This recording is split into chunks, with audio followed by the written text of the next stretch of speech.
राजाधिराज श्री सद्गुरुनाथ महाराज की जय. आनंद ब्रह्म सुलभ आत्मज्ञान साधकांचा नित्यमनन ग्रंथ. बोधक श्री समर्थ सद्गुरू गणपतराव महाराज कन्नूर. अनुवादक श्री शिवराम पंत उर्फ बावन्ना श्री वैद्य वसव मुक्ता वैद्य. प्रकरण 17. परमात्मपद निरूपण. हे श्रोतुजन हो, तुम्ही या पुण्यस्थानात संमिलित होऊन श्रवण करत असलेला विषय महोन्नत परमात्मपदाचे स्पष्ट विवरण असा आहे. ही गोष्ट लक्षात ठेवा आणि त्याचे ग्रहण करून परमश्रेयोभागी व्हा. परमात्मा, परमेश्वर, ईश, देव असे सर्वजण म्हणतात, पण त्या शब्दांचे अर्थ त्यांना माहीत नसतात. वेदांत मात्र ईश किंवा देवाचे स्वरूप स्पष्टपणे दाखवून देतो. ईशामध्येही वाच्य आणि लक्ष्य अशी 2 रूपं आहेत. त्यांना अनुक्रमे परमेश्वर, परमात्मा अशी संज्ञा देऊया.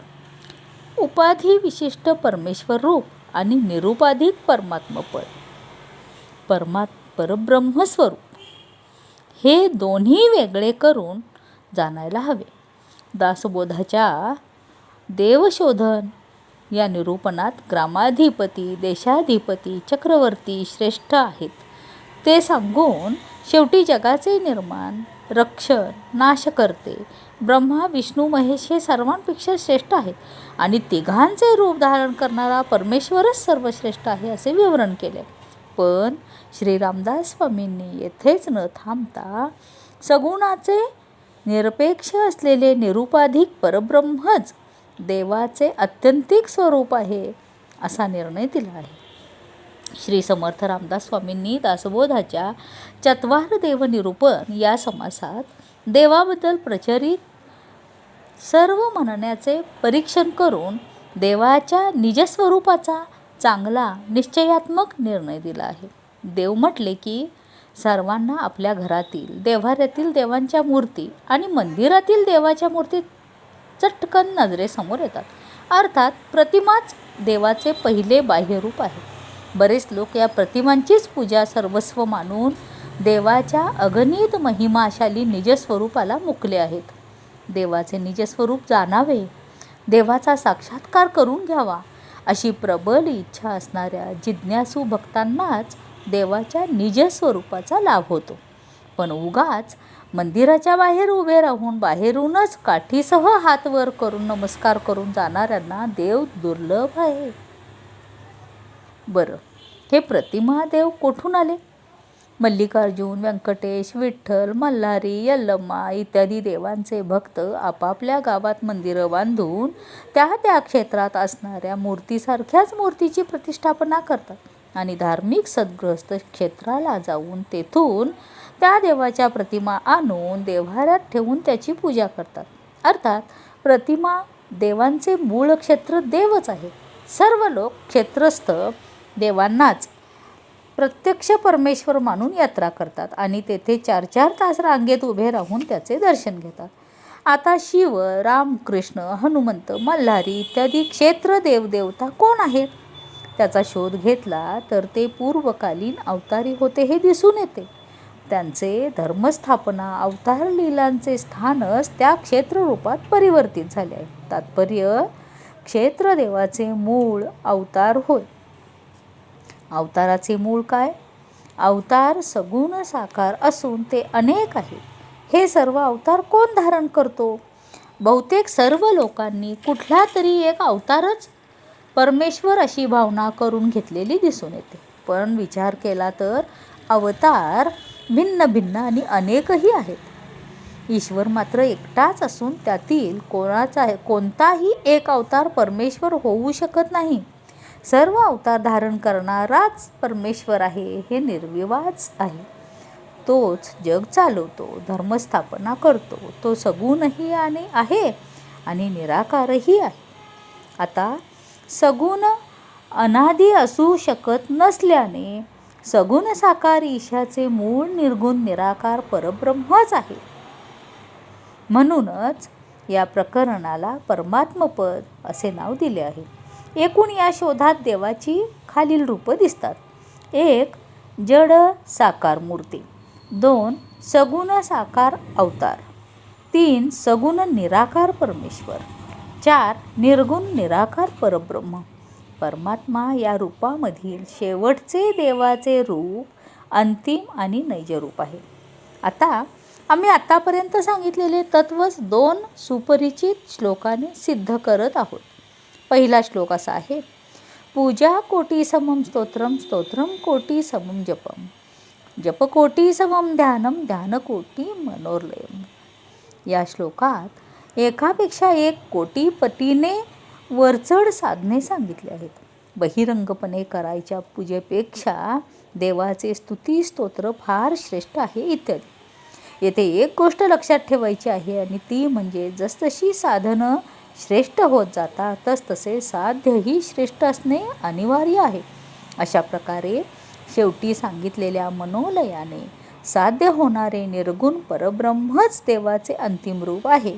ही गोष्ट आपोआपच सिद्ध होते.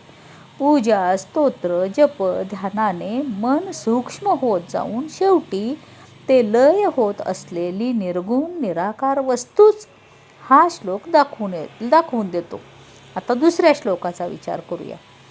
उत्तमा सहजावस्था, मध्यमा ध्यानधारणा, अधमा प्रतिमा पूजा, तीर्थयात्रा धमाधमा. या श्लोकातील अधमा शब्दाचा अर्थ वाईट वा त्याज्य नसून कमी दर्जाचा असा आहे. वडील आपल्या शेवटच्या मुलाच्या लग्नात लग्नपत्रिकेत गुरु वडील मंडळी यांना आमचे कनिष्ठ पुत्र चिरंजीव अशोक याचा विवाहाची सौका हिचे बरोबर करण्याचे ठरवले असे लिहितात. येथे कनिष्ठ पुत्र म्हणजे शेवटचा मुलगा असा अर्थ होतो. जसे कनिष्ठ पुत्र म्हणजे शेवटचा मुलगा तसे येथे अधम म्हणजे कमी प्रतीचा असा अर्थ ग्रहित आहे. सद्गुरुनाथ महाराज की जय. पहिल्या श्लोकात साधनांचा चढता क्रम सांगितला आहे तर दुसऱ्या श्लोकात उतरता क्रम सांगितला आहे. चढत्या क्रमात पूजा प्रथम आली आहे तर उतरता क्रम सांगत असताना स्वाभाविकपणे ती शेवटी आली आहे. तीर्थयात्रा चढता क्रम श्लोकात स्तोत्र जप ध्यान हे पूजेपेक्षा वरचढ साधन आहे तर उतरत्या क्रमात पूजेपेक्षा ध्यानधारणाने श्रेष्ठता मिळवली आहे. आणि शेवटी पहिल्या श्लोकात मनोलय सर्वश्रेष्ठ साधनेच्या स्थानात आहे तर दुसऱ्या श्लोकात सहजावस्था अत्यंत श्रेष्ठ साधन असे सांगितले आहे. सहजावस्था म्हणजे साधकाने निर्गुण परमात्म्याचे स्वरूप जाणून तेच होऊन सहज भावाने राहणे ही होय. तात्पर्य या 2 श्लोकामध्ये निर्गुण निराकार परिपूर्ण परब्रह्मच देवाचे अत्यंतिक निजस्वरूप आहे असे एकार्थाने सांगितले आहे. आत्ताच आम्ही सांगितलेला अर्थ विशद करणारा एक दोहा हिंदी भाषेत आहे. एक राम दशरथ का बेटा, दूसरा राम हृदय में बैठा, तीसरा राम सब पसारा, चौथा राम सबसे न्यारा. कबीर या दोह्यात साधनांची श्रेष्ठता कनिष्ठता न सांगता थेट उत्तरोत्तर श्रेष्ठ असणाऱ्या देवाच्या रूपाबद्दलच सांगत आहे. पहिला देव पूजा स्तोत्रांचा विषय बनलेला दाशरथी राम, दुसरा देव जप ध्यानाचा विषय बनलेला सगुण साकार देव आहे, तिसरा देव सर्व जग चालवणारा सगुण निराकार ईश्वर आहे आणि शेवटचा असंग परब्रह्म होय. सारांश आधीच्या संस्कृत श्लोकामध्ये सांगितलेला मनोलय आणि सहजावस्थेने निर्देशित झालेले ब्रह्मस्वरूप आता सबसे न्यारा असंग परब्रह्मच आहे. निजपद म्हणजे ब्रह्मपदाबद्दल सांगता येत नाही, ते वाणीला गवसत नाही, पण वाणी जेथे लय पावते तेथे ते प्रगट होते.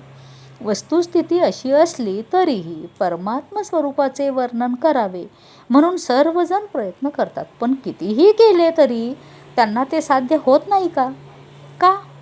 तर त्यांची रीत चुकली आहे.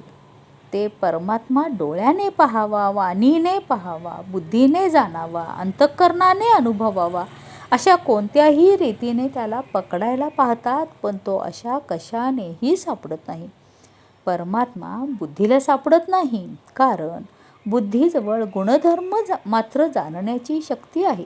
ती नाम, रूप, आकार, गुण इत्यादी वेगळे करून जाणू शकते. पण परमात्म्याचे स्वरूप हे यापैकी एकही नाही. कोणतेही गुणधर्म नसलेली निधर्म वस्तू कोणती सांगा असे म्हटले तर काय सांगणार? सारांश, परब्रह्म मन बुद्धीने जाणणे शक्य नाही. मग त्याच्याबद्दल सांगणे तर दूरच राहिले. त्याचप्रमाणे निजस्वरूप असलेला अनुभव तरी प्राप्त करू शकतो का असे म्हटले तर तेही शक्य नाही. हा श्रुती सिद्धांत आहे.